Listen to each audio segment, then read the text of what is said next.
Hello दोस्तों, स्वागत है आप सभी का आपके अपने चैनल अपने सर में। मैं हूं आपका दोस्त डीएल शर्मा।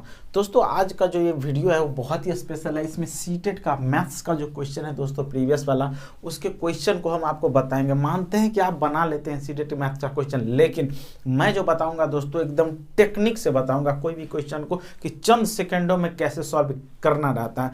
चूँकि एग्जाम में जो है मैथ्स बनाना बहुत बड़ी बात नहीं है, लेकिन बहुत कम टाइम में बनाना ये सबसे बड़ी बात होता है। तो यदि आप टाइम बचाना चाहते हैं और यदि आप चाहते हैं कि तुरंत क्वेश्चन को सॉल्व करें, तो आप मेरे साथ वीडियो में बने रहिए। हम आपको एक से बढ़कर एक टेक्निक बताएंगे, तो वीडियो में जरूर बने रहिएगा। और चलिए बढ़ते हैं सबसे पहले क्वेश्चन की ओर। तो देखिए दोस्तों, सबसे पहला क्वेश्चन में जो बोला जा रहा है एक स्कूल में 96 शिक्षिकाओं में से 3/8 शिक्षिकाएं उच्च स्कूली कक्षाओं में पढ़ाती है।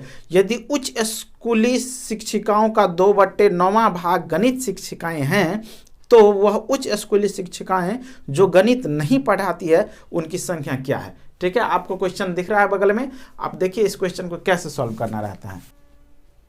तो देखिए 96 शिक्षिकाओं में से 3/8, तो ध्यान से देखिएगा 96 है और इसका 3/8 जो लगा दिए। ये 3/8 शिक्षिकाएं क्या करती है मेरे दोस्त, शिक्षिकाएं हैं और जो इस उच्च स्कूली कक्षाओं में पढ़ाती है। और यदि उच्च स्कूली शिक्षाओं का 2/9 भाग, इसका जो देखिए ये 96 है और 96 का 3/8 जो है ये उच्च स्कूली कक्षाओं के शिक्षिकाएं हैं, है ना। और इसका जो है ये 2/9 भाग जो है वो 2/9 भाग, यहाँ पर ये ध्यान देने वाली बात है, 2/9 भाग जो है वो गणित पढ़ाती है। ठीक है, ये 2/9 भाग गणित पढ़ाती है। और कोई भी चीज अपने आप में कितना होता है, एक। ठीक है, कोई भी चीज अपने आप में कितना होता है, एक। तो 2/9 भाग यदि गणित पढ़ाती है तो गणित नहीं पढ़ाती वो कितना हो जाएगा। तो यहाँ से इसको डायरेक्ट आप घटा लीजिएगा तो ये निकल के आएगा मेरे दोस्त 7/9। तो ये उच्च स्कूली कक्षाओं के शिक्षिकाएं होगा और इसका यदि हम 7/9 लगा दें तो इसका डायरेक्ट आंसर आएगा आपको। ठीक है, यहाँ से आप इसको क्या कर सकते हैं, जो भी कटेगा 12×8 = 96। ठीक है, और इसको 3 से काट दिए, 3 × 9 हो गया और 3 × 4 = 12। 4 को 7 से गुना कर दीजिए, 28 जो आ गया, ये 28 जो आ गया यही हमारा आंसर हो गया मेरे दोस्त, यही आंसर हो गया, बिल्कुल सही। देख लीजिए आपका ऑप्शन कहाँ पर है। तो ऑप्शन जो है आपको कितना में, सी में, या सी में 28 दिया हुआ है और सी इसका सही आंसर है। यदि आप इस क्वेश्चन को जो मेन बेसिक तरीका है उस तरीके से यदि बनाते तो ये कैसे बनता, चलिए हम यहाँ पर दिखाते हैं। देखिए यहाँ पर ये 96 है, तो वहां पर आप क्या करते, 96 का 3/8 लगाते। तो 12×8 = 96, 12×3 = 36, ये 36 क्या हो गया, तो 36 क्या हो गया, उच्च कक्षाओं में पढ़ाने वाली शिक्षिकाएं हो गया। और इसका जो है ये क्या कर रहा है, 2/9 भाग गणित पढ़ाती है। तो आप क्या करते, इसका 2/9 निकालते, है ना। तो 9 × 4 = 36, तो 4 दूनी कितना हो गया, 8। तो ये 8 जो है, ये 36 में से ये 8 क्या है, तो गणित पढ़ाती है ना। तो हमें पूछा क्या जा रहा है, गणित नहीं पढ़ाती है। तो यहाँ पर ये 36 में से इस 8 को क्या करेंगे, घटा देंगे।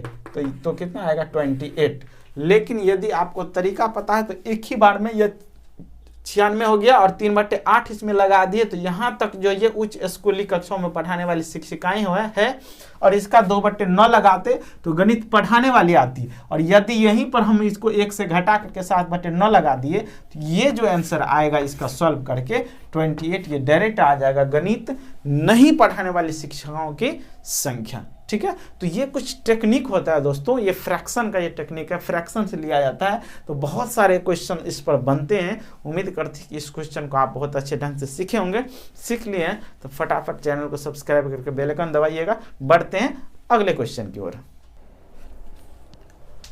अब देखिए दोस्तों इस क्वेश्चन में बोला जा रहा है कि संख्या 4782 और 32170 में 7 के अंकित मूल्यों के बीच का अंतर। जिस भी अंक के बारे में बोला जाए तो वो अंक डेफिनिट है कि दोनों संख्या में रहेगा ही रहेगा। देखिए यहाँ भी 7 है, यहाँ भी 7 है। तो 7 के अंकित मानों के बीच का जो अंतर है वो हमें निकालने के लिए बोला जा रहा है। बट हम देखिए यहाँ पर आपको सिर्फ क्वेश्चन बनाना नहीं बता रहे हैं कि अब अंकित मान और स्थानीय मान, ठीक है, इससे यदि क्वेश्चन आ गया तो आपको जीवन में कभी नहीं छूटेगा। और सीटेट का तो बात ही छोड़ दीजिए। ठीक है, ध्यान से सुनिए, सबसे पहले इस चीज को जानिए। एक होता है आपका स्थानीय मान, ठीक है, और एक होता है जातीय मान या अंकित मान। अंकित मान इसी को बोला जाता है। अंकित मान, इसको बोलते हैं फेस वैल्यू, फेस वैल्यू। ठीक है, अब देखिए स्थानीय मान क्या होता है, तो जिस भी संख्या में स्थानीय मान, 8 के बारे में स्थानीय मान बोला जाए तो वहां पर 8 लिख दीजिएगा, उसके बाद जितना अंक होगा उतना 0 बैठा दीजिएगा, हो गया, इसमें 8 का स्थानीय मान निकल गया। 4 का बोला जाए, 4 पर 3 अंक है, 3 0 बैठा दीजिए। इसमें हमें 2 का स्थानीय मान बोला जाए 2, और उसके बाद देखिए इस पर 3 अंक है तो 3 0 बैठा दीजिए। तो इस संख्या में 2 का ये स्थानीय मान निकल गया 2000। ठीक है, लेकिन यदि हम जातीय मान या अंकित मान जाएंगे, दोनों का एक ही मान होता है। ठीक है, इसको इंग्लिश में बहुत प्यार से फेस वैल्यू बोलते हैं, ये दोनों एक ही चीज है। ठीक है, तो किसी भी संख्या में जिस अंक का हमें जातीय मान या अंकित मान बोला जाए तो उस अंक का वही होता है। यदि हमें इसमें बोल दिया जाए कि 2 का जातीय मान क्या होगा, तो 2 ही होगा। इसमें क्या होगा, 2 ही होगा। 7 का जातीय मान क्या होगा, 7 ही होगा। बात समझ में आ गया। तो इस संख्या में 7 का जातीय मान क्या होगा, तो 7, और इस संख्या में 7 का जातीय मान क्या होगा, 7। भले ही यहां पर 7 किसी भी जगह पर क्यों ना हो, यहां पर दहाई के जगह पर है, बट यहां पर सैकड़ा के जगह पर है। उसे सैकड़ा और दहाई से कोई मतलब नहीं है। यदि हमें 7 के बारे में जातीय मान पूछ दिया या अंकित मान पूछ दिया तो जो भी जगह पर है उसका वही होगा, जगह से कोई मतलब नहीं है। बट स्थानीय मान में जगह से मतलब होता है। तो 7 में से 7 गया 0, और 0 कहां पर है, ऑप्शन नंबर सी में। तो ऑप्शन नंबर सी ये वाले क्वेश्चन का बिल्कुल सही आंसर है।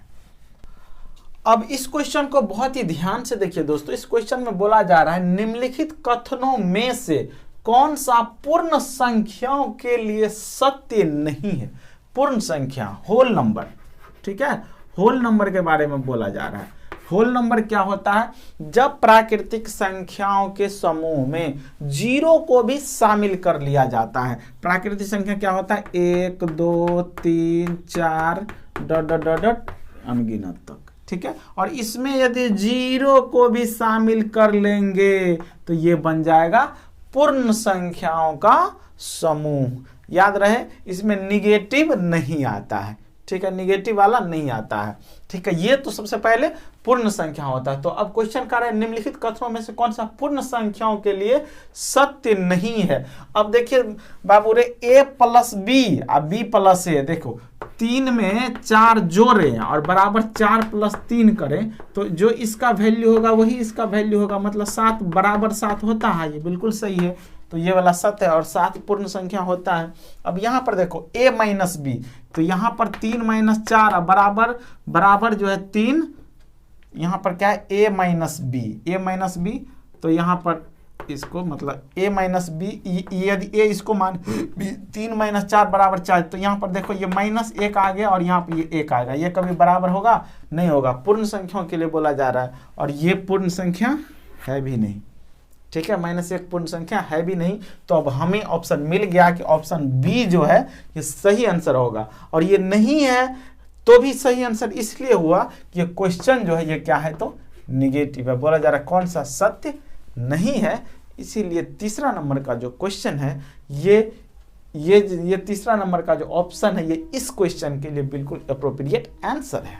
तो दोस्तों हम और भी बहुत सारे क्वेश्चन करवाएंगे। यदि आपको ये सारी चीज़ समझ में आ रहा है तो चैनल को सब्सक्राइब करके बेल आइकन जरूर दबाइएगा।